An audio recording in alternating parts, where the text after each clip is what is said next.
Greetings in the name of our Lord Jesus Christ. You are really welcome each and every one who is here today in the house. O Lord God, sa imo atubangan, sa pag-worship sa imo amay. Amay, di kami, hasta matapos iming kuluhaton. In Jesus' name we pray. Amen.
Father, Lord God, magabig nga salamat nga nakal po kami di kaya nakabot kami di nga sa itong sanggis ka ng basto ng ulan ka namin kaya pinagbilig ka dito sa bayan sa pagkakit sinners. If we confess our sins to God, He is faithful to just to forgive us our sins and to cleanse us from all unrighteousness. Let us remember and follow what He taught us. On 15 verse 1 to 39. That which defiles, then some Pharisees and teachers of the law came to Jesus from Jerusalem and asked, number 2, who listen to the message from the Holy Scriptures, which will be delivered by Michael Ellen. Mga tradisyon sa mga katigulangan, no? Sa verse 1, nila namutang pagkatapos ito, may mga parisiyo ka mga manunodlo sa kasuluan. Meaning of cleanliness. Amo na sang akong mga punto. Pagpaminaw sang kamot antes magkaon. Tradisyon ini sa mga katigulangan antes ako no magkaon mahugas ta anay sang aton kamot. Dira man nabutang sa pagtahod sa ginikanan nga sa Ten Commandments nga honor thy father and thy mother. Dira man nabutang sa Exodus 20 no. Kay kung mo ay ta pagtahod sa aton ginikanan meaning mo ay ta man respeto sa aton Ginoo. Sa mga tradisyon sa mga katigulangan ginasunod ta gani ang sunod ta gani kay ang ginhimo malang na sang tawo ay handpa nga Dios nga makagahom sa tanan. Ang atong ginakaon wala hindi magali makapahigko. Then kung ano gali ang ginadasok naton sa atong bakba nga pagkaon o kung ang kasulod sa atong bakba wa ay kinakapahigko. Kundi kung ano ang nagagawa sa aton nga bakba amo na ang kapahigko sa aton. Lain mo mga panghuna-una nga amo ang nagatulod sa iya sa pagpatay, pagpangin babae o kung pagpangin lalaki, pagpakipagrelasyon nga immoral, pagpangawat, pagtestigo sa mutig, pagpaghambal sa malain kontra sa iya isig katawo. Amo ini ang nagapahigko sa tawo, pero ang magkaon nga wala nahimo ang ritual sa pagpanghinaw sa kamot, hindi makapahigko sa tawo. Gakuan may pagtuo kita sa Ginoo, ang tanan imposible sa iya. Lison ko sa Luke 1:37. Nothing is impossible with God. No?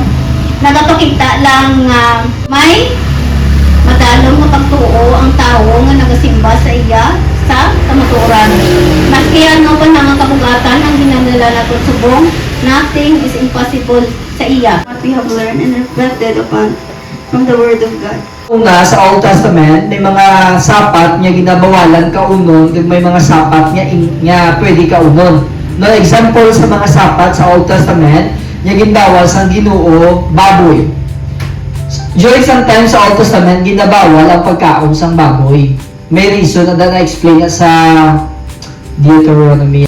Personal Life by Sian, Family by Julia, Nation by Vanessa, Church Ministry by Rogelyn, Ministers Clusters of Christ by Glenda, War Problematics by Angel, The World by Vince, and Closing Prayer Session by Nicole Ellen. Lord, thank you sa ginhatag mga kabuhi kag lawas.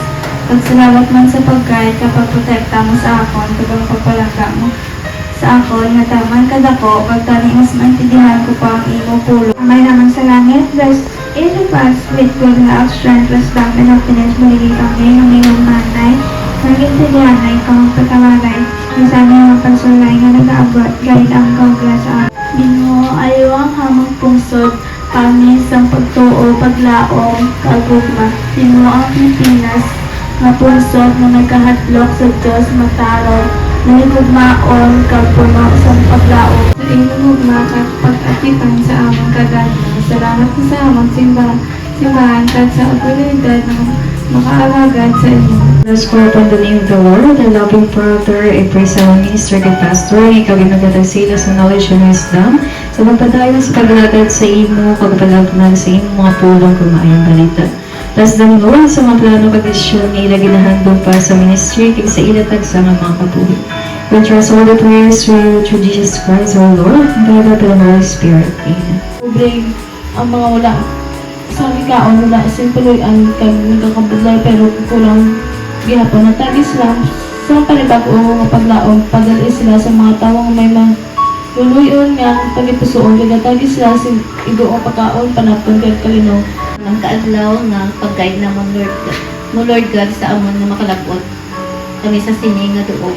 Salamat man Lord tungod nga ikaw gid ang nagapatunga sa amon sa pagtukod sa sini nga iglesia. Kag salamat man Lord sa pag-ubay mo sa among pastor kag sa ilog niya nga pamilya. Amen. Let us sing. Are you washed in the blood of the Lamb?